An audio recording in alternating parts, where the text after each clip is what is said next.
Welcome to Our Girl Relationships. We talk about the problems people face in their day to day lives. Let's start with the video. I hate that it came to this, but we finally had to sit down and confront my mother in law. My relationship with her always used to be good until we let her move in with us. My father in law is a multicultural studies professor at the university here in town. He recently got the opportunity to teach for 2 semesters in Germany, which has always been a dream of his. The only thing is, my mother in law has some health conditions that require her to be near her healthcare providers. It would be too much of a hassle for her to find all new doctors in Germany, so they decided she will be staying in the States. Then, my husband suggested that my mother in law should move in with us until my father in law gets back. They were planning on selling their house and downsizing soon anyway, so now would be a perfect time to do it. That way, they could save money by not having to pay a mortgage for a year, and my mother in law could get lots of time with her grandkids while living with us. It did seem like a solid plan in the beginning, so I agreed. But now, I really wish I could go back in time and change my mind. It's only been 3 weeks since she moved into our guest room, and I'm already losing my mind. In this short time, I've seen a side of her I've never seen before. It probably doesn't help that I work from home, so I'm cooped up with her here all day long. Her criticism of how I work was actually one of the first things that began to drive me insane.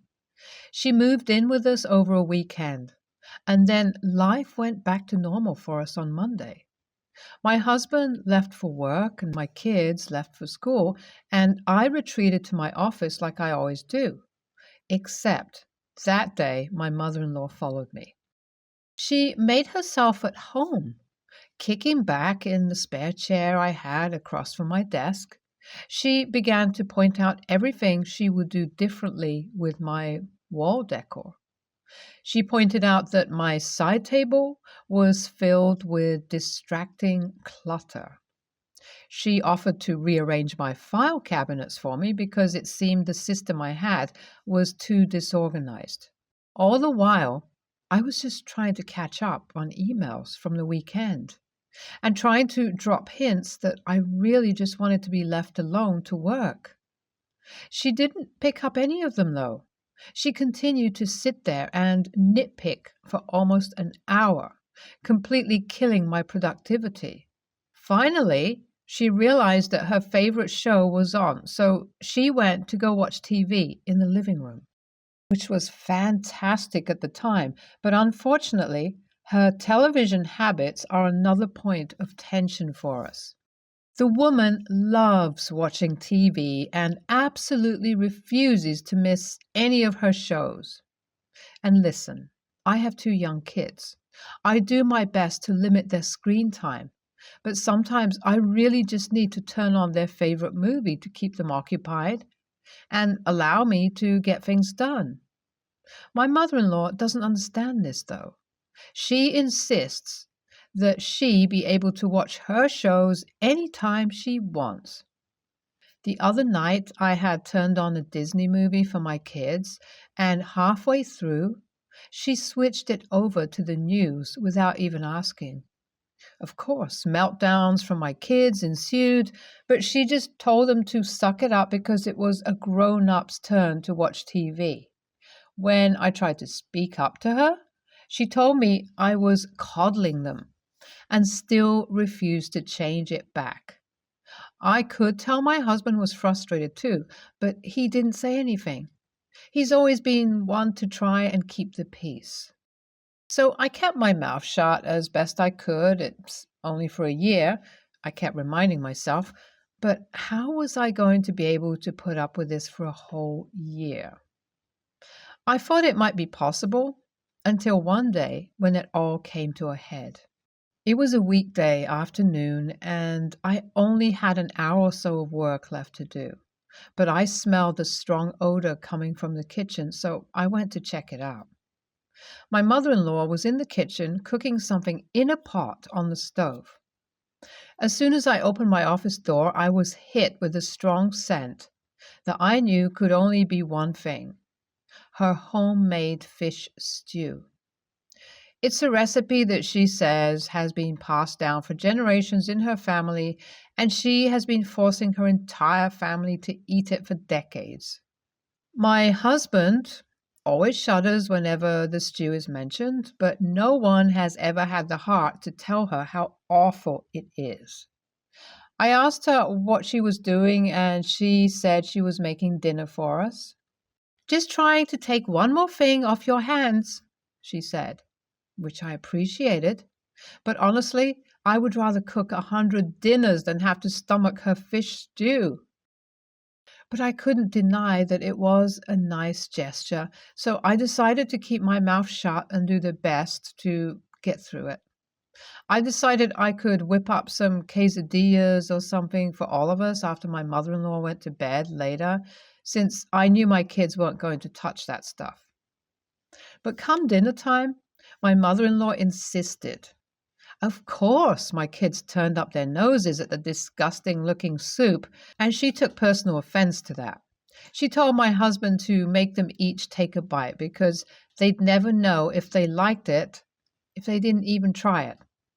My husband made sad attempts to try and airplane the stew into the kids' mouths, but with no success. My youngest one even started crying, saying she didn't want the yucky soup. That's when my mother-in-law really got angry. She said we were ruining our children by spoiling them, and that if we didn't make them do things they don't want to do, they'd turn into spoiled brats. That's when I finally lost my cool. I slammed my hands on the table and said, "That's enough."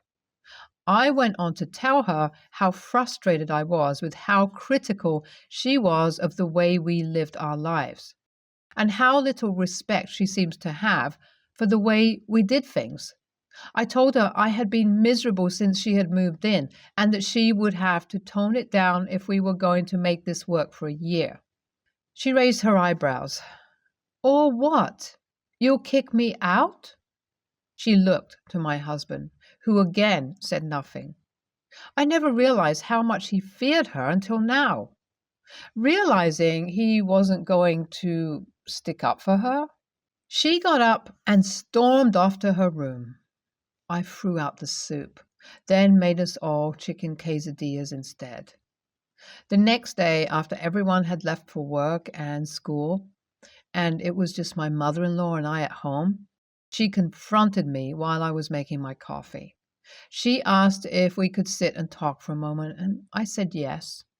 Naively, I thought maybe she was going to apologize for the way she'd been acting. Instead, she did the exact opposite. "It's become obvious to me that you've brainwashed my son," she said angrily. "The son I raised would never let his wife speak to me like that, and would never allow his kids to get away with so much. So let me tell you how this is going to go. Either you get over yourself and we all live in peace together, or I will do everything in my power to wake my son up and convince him to leave you." I was absolutely stunned. I couldn't believe she was serious. Did she really think my husband would take her side in all of this? I was so shocked. I couldn't think of anything to say in the moment. So she just smiled and walked away, leaving me to think over my options. But I knew there was only one option. She has to go. But I wasn't going to be able to confront her on my own. I needed my husband's support. When he got home from work that night, I took him into our room and told him what she had said to me that morning. He was shocked as well and apologized for allowing it to go this far. He agreed we needed to stand up to her. We decided we would do it the following night since the kids were staying at a friend's house. That night, my father-in-law called my husband just to catch up.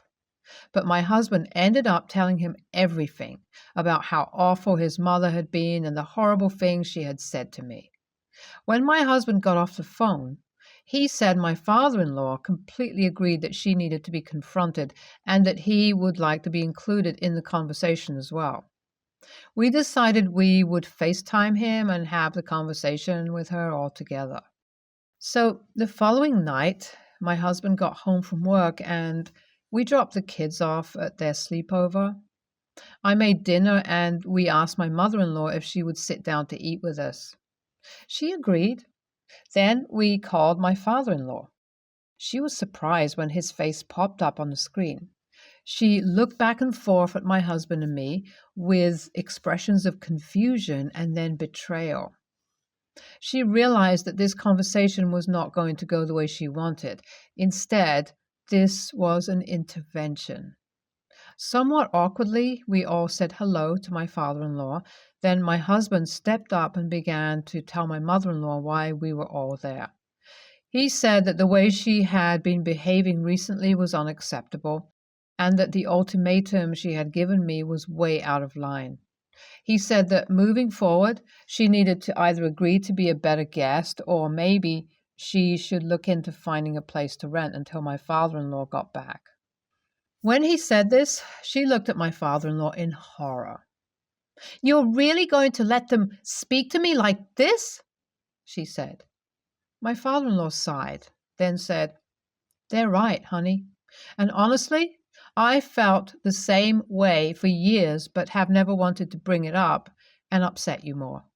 But I think it's definitely time you realize the hurtful way you treat people." That shut her right up. I think my father in law was the last person she expected to hear this from, so hopefully it was a big eye opener to her. So we summed up that she needed to be more respectful to us while she was living under our roof, or find another place to stay. She didn't say anything else for the rest of the conversation, just nodded and stared down at her plate, seeming embarrassed. After we hang up with father-in-law, she silently put her plate in the sink and then went straight to bed. So now, I guess all I can do is hope things get better around here. I know it had to be done, but I can't help but feel like a jerk for handing her ultimatum by giving her another ultimatum. But at the end of the day, I know it's for the best and that I have to do what's right for my family. Now, let's just hope things get better around here. It's been a week since we sat down and spoke to my mother-in-law about her behavior, and honestly, things have only gotten worse. After our conversation, she told us the next day that she was going to start looking for a new place to live.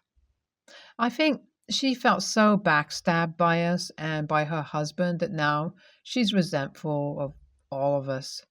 When she's around us, she's been exceptionally moody and critical, but otherwise she mainly keeps to herself in her room. I feel terrible that things turned out this way, but I guess I can't control how she was going to react. I can also tell that things have changed between her and her husband. I used to hear her on the phone with him every night, but now I don't hear them talking at all. I think this may have put their relationship on the rocks as well. Am I in the wrong for bringing it up the way I did?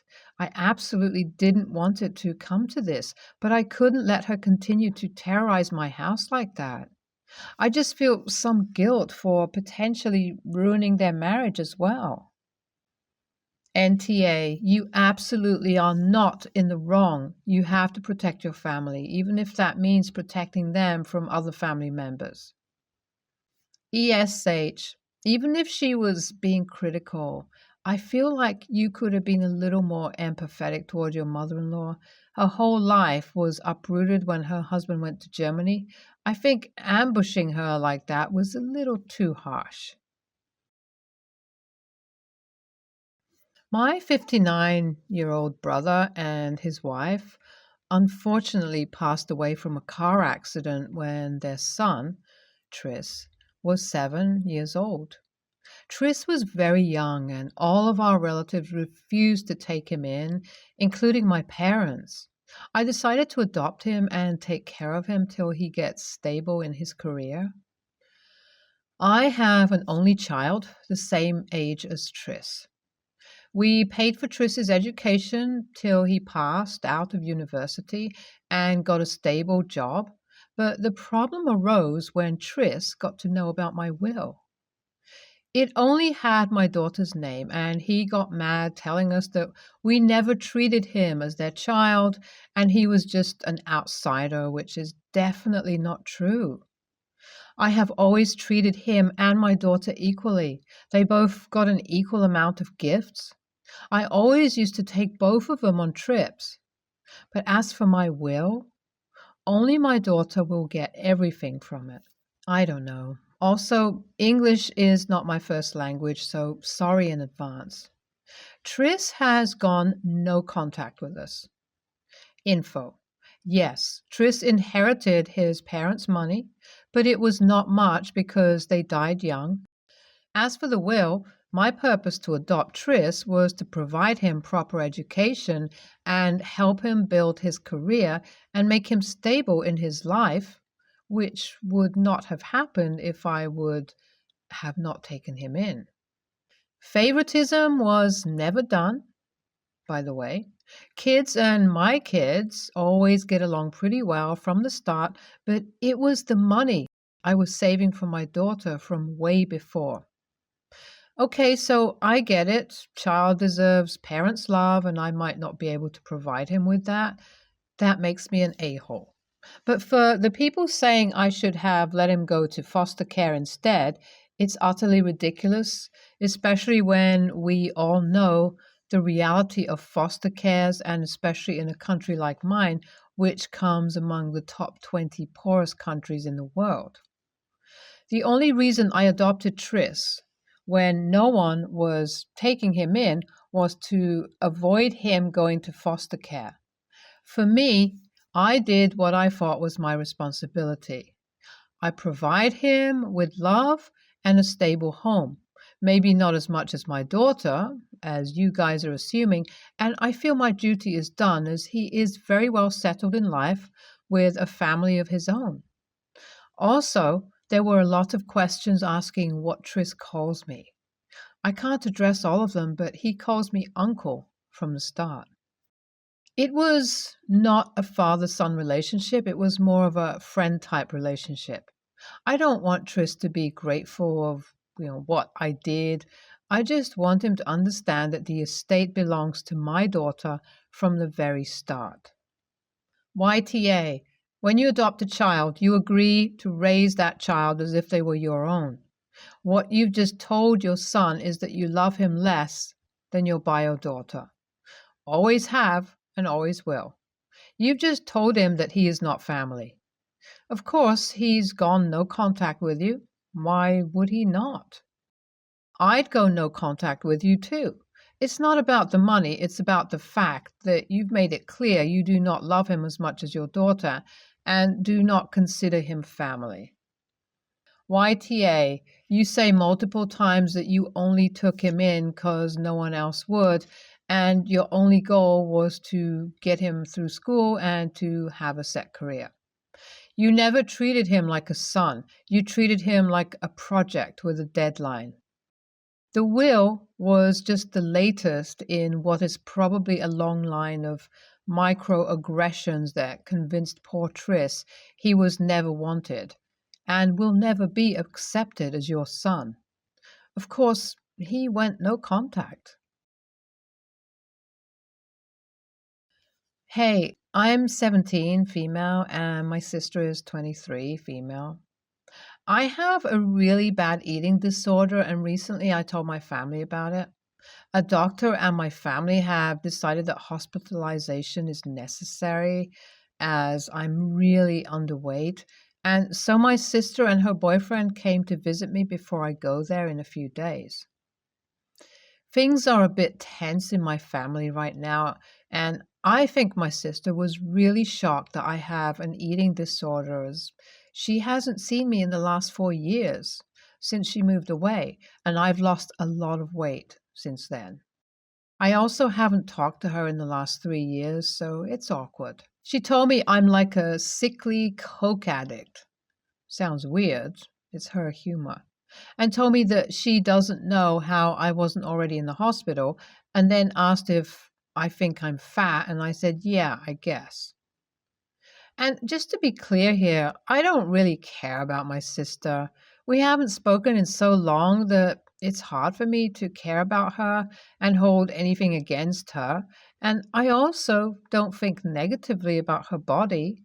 It's true that she is quite overweight, but it's not like I think any different to her because of it. She said that if I think I'm fat, then I must think she's obese and on her deathbed. I told her that she definitely is. I really regret saying this, and I will admit it just slipped out.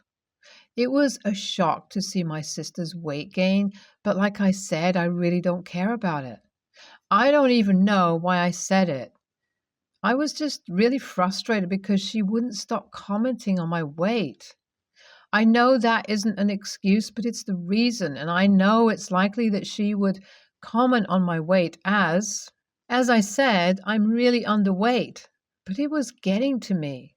She didn't say anything after that, but later her boyfriend pulled me to the side and told me that my sister is actually working on accepting her weight, as she is very body positive and happy to be a plus size. And she can't lose weight right now because of a medical condition.